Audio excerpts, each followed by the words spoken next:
Showdown at the southern border today. President Biden and former President Donald Trump are playing the blame game with a record number of migrants entering the U.S. illegally. Both presidential candidates went to Texas. Trump was in Eagle Pass, while Biden was 325 miles away in Brownsville.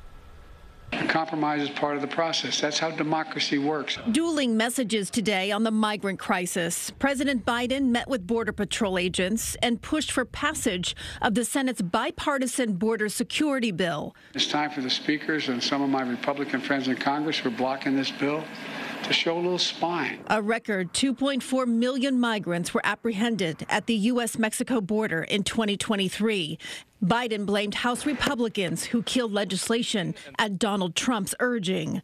Instead of playing politics with this issue, instead of telling members of Congress to block this legislation, join me, or I'll join you in telling the Congress to pass this bipartisan border security bill.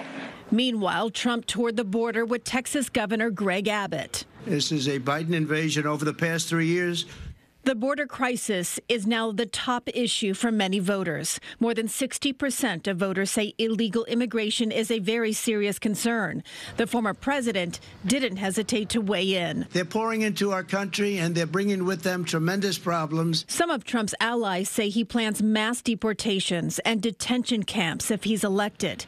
And Trump talked about the recent murder of a nursing student in Georgia.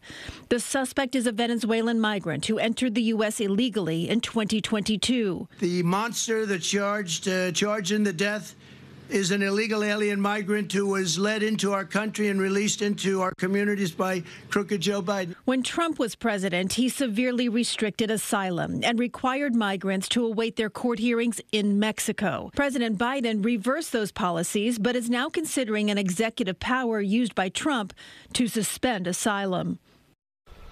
Now, Texas Governor Greg Abbott's border crackdown did suffer a setback today. A federal judge blocked a new Texas law that gives police power to arrest people suspected of illegally entering the U.S.